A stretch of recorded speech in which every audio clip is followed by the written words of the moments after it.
Thank you. Thank you. Thank you. Call up the next item is the City Rail Link Limited update. We have Sean Sweeney, the Chief Executive, and I believe accompanied by John Bridgman, the Board Chair, to bring us up to date with this project. Welcome, gentlemen.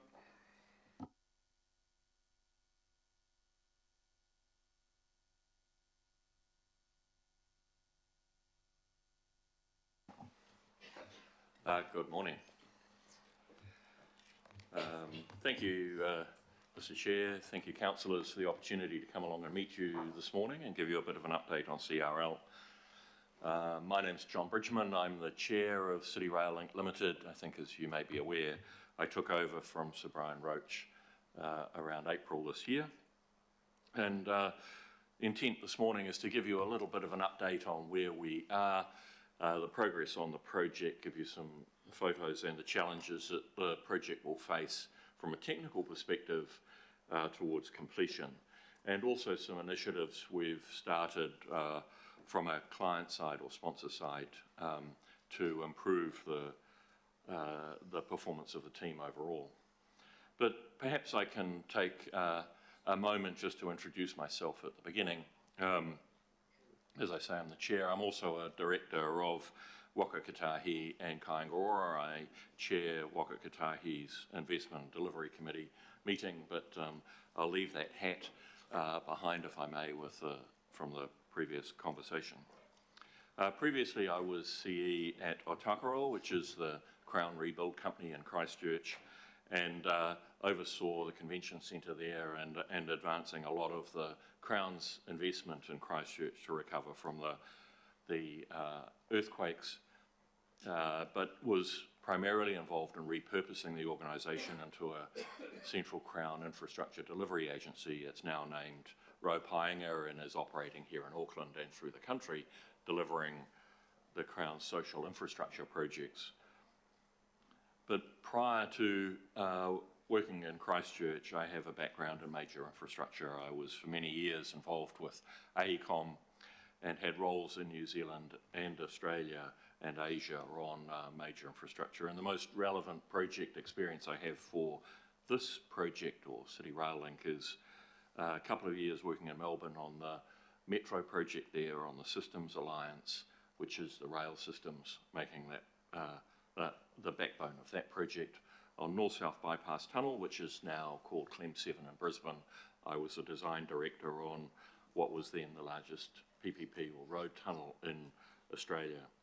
I was involved in early work on Waterview Tunnel, and way back in the annals of time as a young engineer, I was a design manager on part of the Channel Tunnel in England. More locally, I was involved with leadership of the Auckland Rail Electrification Project, and the bit that gives me most personal connection to City Rail Link in 2009 led the CBD rail tunnel study, which is a precursor to the business case for this project. So I'm very interested in seeing this complete and being involved through to the completion of the project. And progress on the job is going well, and Sean's going to explain that in greater detail to you where we're at. And this year, following the investment at Christmas, has been a significant change in the performance of the contractor in terms of completion and focus on completion rather than commercial aspects. And so we'd just like to acknowledge Council's support for the project at the end of last year and the financial support, because it's made, it has been a foundation for improvement on the project towards completion. And the challenge for us, and we'll spend some time talking about it today, is, and this isn't a bogey challenge, it's the joy of being involved in underground complex project type challenge, the engineering challenge. The focus for us over the coming period is systems integration and the pieces associated with completing that systems bit. The construction, physical construction is largely complete. Fit out is going well, and you'll see how from the photos it looks fabulous, and I think a lot of you will get a chance to actually see that over the coming months as various visits are organised. But that's our big focus, and to do that we're pulling together a high degree of collaboration between KiwiRail, AT and ourselves to be the client side, and the sponsors to be the client side aspect of that systems integration, testing, commissioning, and getting to day one operations and day 90 operations for customers. So with that brief introduction, perhaps I can pass to Sean to give a little bit more detail, and then we can round it out with answering any questions you may have. Thank you, John. Kia ora tātou. I have a large number of photos, but late yesterday afternoon I got shown an early rush of our latest drone video, which goes live tomorrow. So I asked the people who support the meeting, could we get the video up, because I think it shows better than any photos. So if we could just run the video.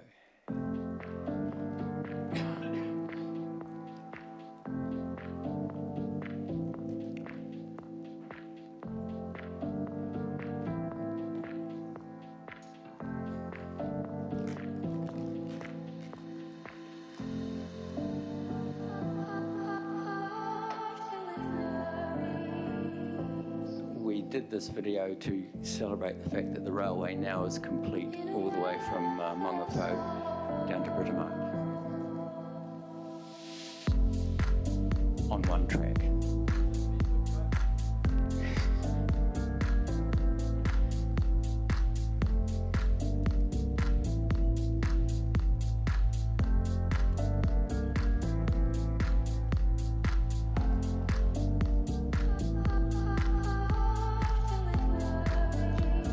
This is the Beresford Square station, which will have the longest escalator in New Zealand going up there.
You can see final ceilings, escalators and wall finishes going in.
Thank you.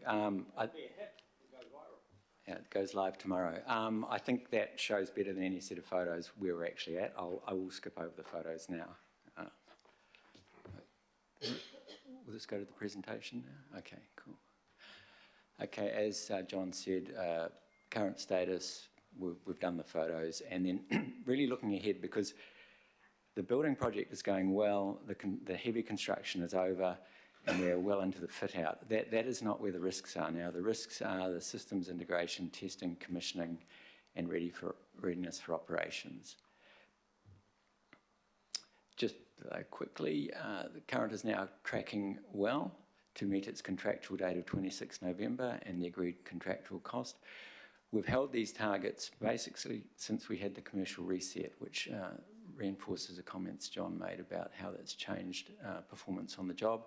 We are tracking to complete within the overall revised budget figure. As I said before, the civil works, the heavy construction is 99% complete. The fit out, we're 31% through the architectural, 23 through the mechanical, fire and hydraulics, 16 through the electrical, and the linear, which is the track works, we're over halfway through. I will just go, these are just a repeat of the video you saw. So the future challenges experience from all the projects we talk to worldwide are saying that the biggest risks are still remaining, and they are to do with systems integration, testing and commissioning, and operational readiness and test running. What I'm going to do is just take you through some of the work that's happening on site. I'm not intending that you understand it because it's very complex and I struggle to get my head around it as well. The reason I'm going to do it is I had a conversation with Bernard Orsman, I think about maybe 3 months ago, where I was taking Bernard through the tunnels and I was trying to explain to him that after construction would be essentially complete, there'd be over a year of further activities before we'd be ready to hand over. And I could tell from the look on Bernard's face, he either didn't believe or didn't understand, or a combination of both, as to why it would take a year from when construction is finished to or more than a year before we could hand over. I'm just going to show you the sorts of things that have to happen once we complete construction. So the path from here. This is a schematic of what we're trying to do. Those 4 squares at the bottom half, they are the stations. The small boxes inside are all the different systems in each station. They have to be commissioned, talk to each other, then talk to the backbone, talk to the control rooms, and we also have to bring Britomart up to the same level, which is going to be a challenge degree due to its age and the legacy systems there. The pathway from here is very simply, every piece of plant and equipment gets tested in the factory, then gets brought onto site, it gets wired in and powered up, and it's tested again. It then gets connected to everything else, and we check that it is talking to all the other pieces of equipment it has to. We then start doing what we call dynamic integration tests, and that starts with a test train running, and we see that all the equipment through the railway is doing what we expect. If that goes well, we then start running what we call shadow passenger operations, full trial running. So there's 5 discrete phases of testing and commissioning before we will get sign-off. This is just a current high-level schedule. It's showing that 1 July next year is the plan for first trial train operations to happen. We have built what's called a systems integration facility. The top-level logic of that is in a series of rooms above Britomart Station in the old post office. We have built a facsimile of all the systems that we need to run, and we get them to talk to each other and test their performance. The logic being it's a lot easier to fix something when it's in an environment like this than when it's in a crowded, very congested or hard to reach part of the railway. So we are testing as many of the systems as we can before they actually get installed.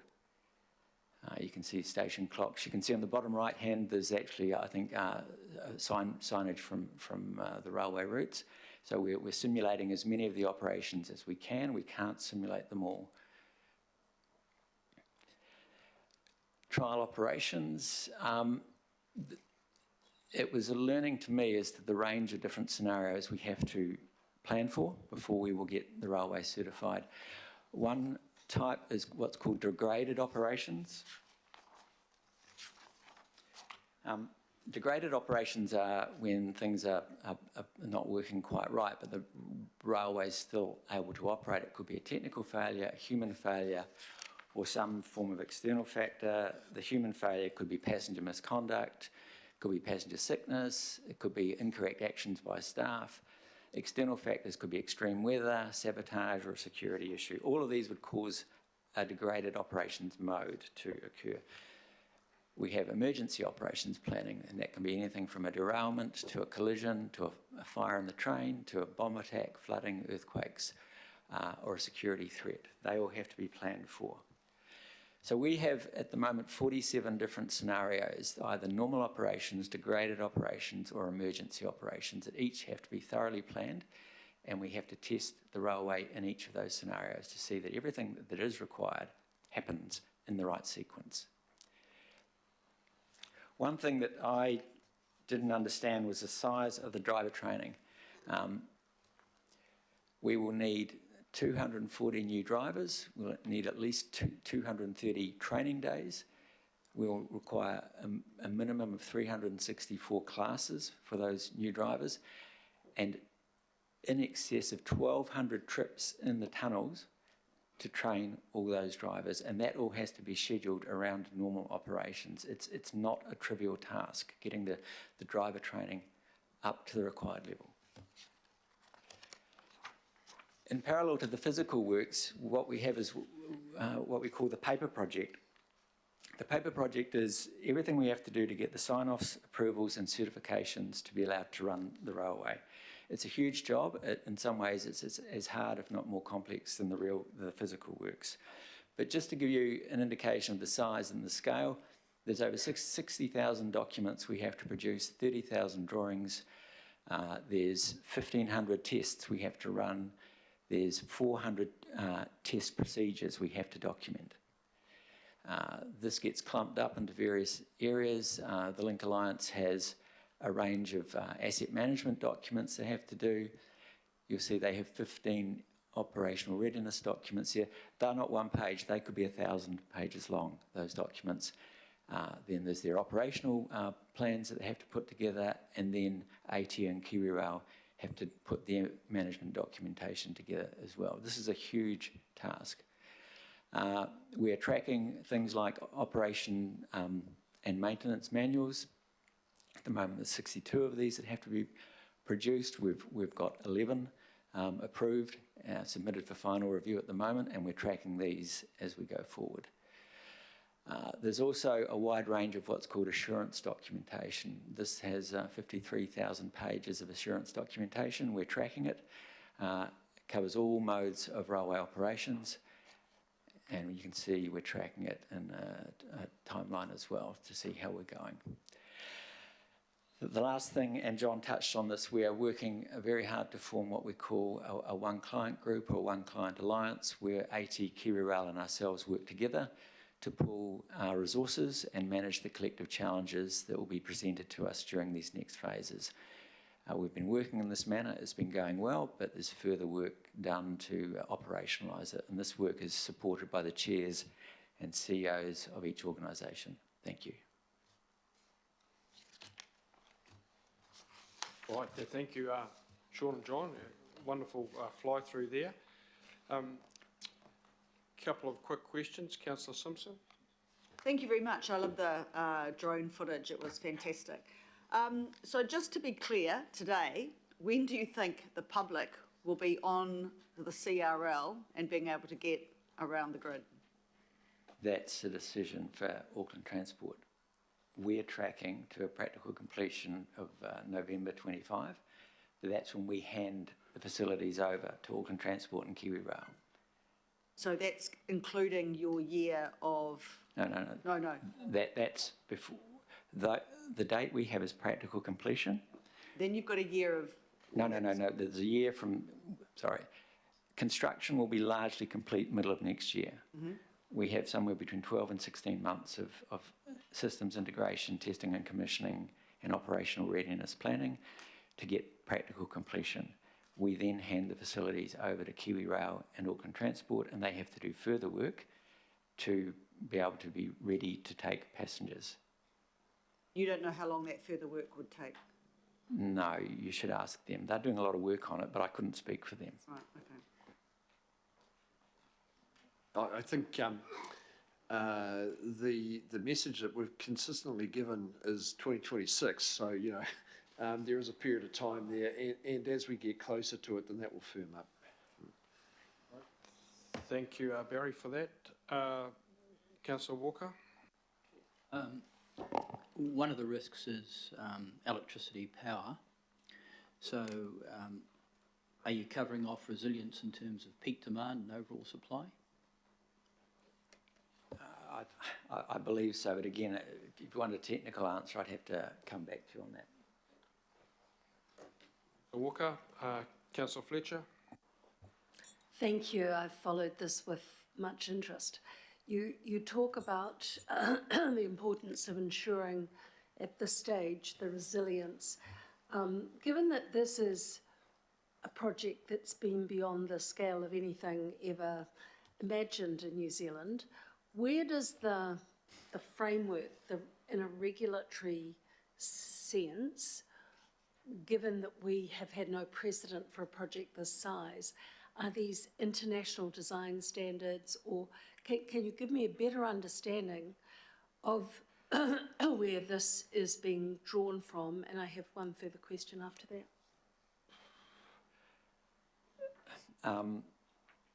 The design standards are drawn from a reference design that AET put together starting in 2012. It was long before my time, but I know that the team they brought together had international expertise from the right sorts of projects, particularly London Rail and Australia.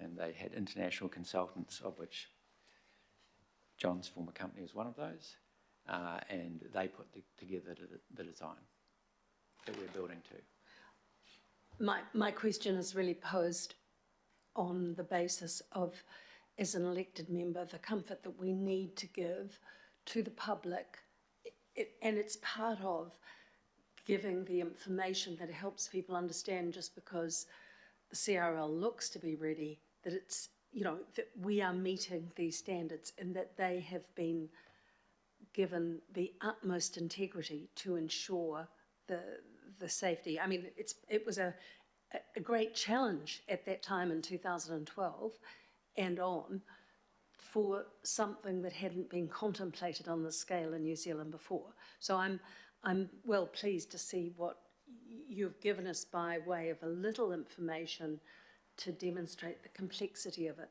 The second part of my question is perhaps just the frustration I have where there are matters that are sort of not necessarily in scope for you, but certainly in scope for council and for AT. And that relates to those things that are going to make the CRL function, in an optimal way. So, later in the agenda, we'll be talking about grade separation. We're going to be talking about all those other things. Do you have a comment as chair on the importance of council coming to grips with in a strategic sense, the work that must be undertaken for this to be the success that we all hope? Yes, there is quite, well, we know there's a lot of work that follows on from CRL. Some of it is progressive, because getting the patronage that you want out of the project is a growing thing. So the need to have the system full noise from day one doesn't exist, but a time afterwards, it might be 5, 8 years, something of that nature. So the capital investment on those things like grade separation, network enhancements to get full passenger capability out of CRL is a time-bound thing. As to the nature of what was defined as CRL scope at the beginning versus the wider network improvements that are required to enable that project, Tiwa Hanga have done a review of that process and have highlighted some areas that are really important for future learning on how we commission these projects. But the reality is there are some brave political decisions were made at the time. For better or worse, they've enabled the project to happen, and we need to get a handle on what those follow-on issues are. They're well defined now, but it will develop over time as the project speed comes up. Based on your considerable experience, and given what you anticipate for the future, is there any guidance that you'd give this council on the types of governance structures that we might consider for the future to ensure that additional work can continue, but also that there is due accountability. There's real value, I think, in having a vehicle that's focused on delivery. Setting up City Rail Link Limited has enabled it to focus very much on getting the project done. Trying to develop the scope of those projects is very challenging because if you sit down and say, well, we've got to fund the complete project over its life cycle or immediate life cycle, then you'd probably decide not to proceed with anything because the price would be astronomical. And I understand the challenges politicians face in making those decisions. But we do have to recognise that as soon as we make a capital investment, it probably triggers more investment to maximise the capability of the asset. And understanding what that pipeline is and knowing how it's going to play out is a worthwhile activity. Mayor Brown? Thanks for the follow through. You've made some progress in clearing the unnecessary clutter from the streets and giving us more of the city back. Can you let us know when we're likely to see significantly more of Albert Street given back?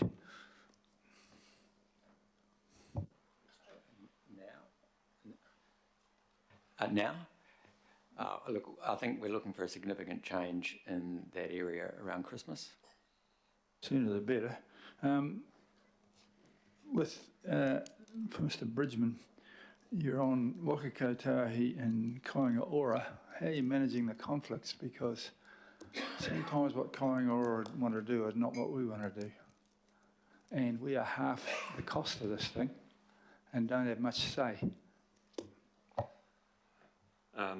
The property issues for KO and CRL are largely separated now with Panuku stepping into the frame. And so I don't think there's a conflict for me in that space. The other area that influences CRL is Wakakotahi's role as regulator for the rail space, and that was considered carefully at the time, and whenever that regulatory decision comes up, I'll not be involved in Wakakotahi's decision making. But that's largely process-based. It's a case of proving the safety case between now and operations. Councillor Ferry? No, that's fine, thank you. Finally, Councillor Turner online. Thank you. My two questions are, is everybody in there as shell-shocked as me? And the other question is, as a tradie, I understand the complexity of the technology interface. I understand the complexity and the costs and the time of all the health and safety and personal man hours across everyone involved in this. The public ask just two questions when they get a house built or a car fixed or anything like that. It doesn't matter how many noughts are behind the number, how much, and when will it be finished and usable. And although this has 9 or maybe even 12 noughts behind it, when is it going to be finished and what's it going to cost?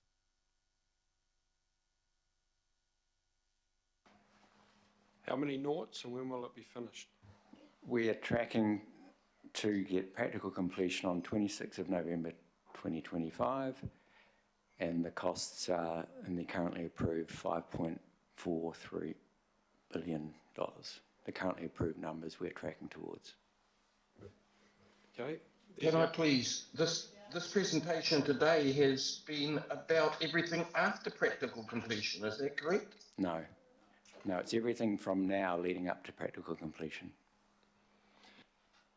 Right, thank you for that, Sean, and Thank you. Councillor Turner. Final, Councillor Lee. Thank you, gentlemen, and congratulations. As hard-hearted as I have become, I have to confess, through a little lump in the throat, seeing that video. It's a splendid achievement. It's good that we're discussing a positive aspect of the CRL, because all too often in the past it's been negative. The few times that I have heard presentations from CRL Limited tended to be about unexpected, shall we say, unexpected cost increments. I'm not going to raise that now, Councillor Turner has, but what I would urge, Councillor Fletcher and myself were present with Prime Minister John Key and Mayor of Auckland, Len Brown, in June 2016, when construction of the CRL began. So more than 7 years later, it's good to see you've actually completed the bulk of the work. What I'm concerned about is to hear, we'll leave the cost to one side, we'll be hearing more about that no doubt, but the delay, and I'm concerned to hear talk that completion of the CRL is one thing and its operation another thing completely different and quite a bit later. To me, that's nonsense. Unless the CRL is ready for operations, it ain't finished. It's finished when it's ready for operations. So I urge you, in terms of from now on in, to try and please expedite the completion and therefore the readiness of that facility for operations. It's going to be extremely important for Auckland, and your success will mean overdue focus and recognition of the CRL as the backbone of public transport in Auckland. You know, the project has gone on so long that the political class has gone off on a tangent looking at light rail here and this and that and the other thing. The CRL should be the backbone, and all other forms of public transport, mass and rapid transit should actually come off the CRL, extending it and so on. So thank you very much, but I make that request to please expedite completion. Thank you. Okay, yeah. Maybe I could just add, we've touched on this idea, this notion of one client, AT, Kiwi Rail and CRL.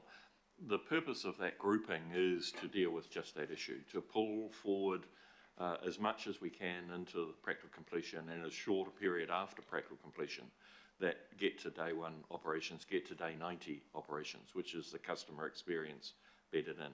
So what can we do collectively to deal with things like timetabling, to deal with things like ticketing systems, asset operational systems, security arrangements and stations, et cetera, to ensure that period in 2026 is as short as it can be, and that once the facility is open in the following 30, 60, 90 days, the customer experience is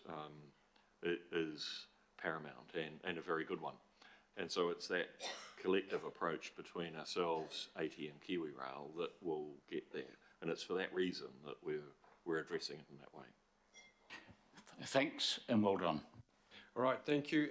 It's been moved by Councillor Fletcher, seconded by Councillor Hills. I don't think there's any comment, but other than to thank for a good presentation, and I think that flyovers or fly-through is going to meet with a good response from Aucklanders.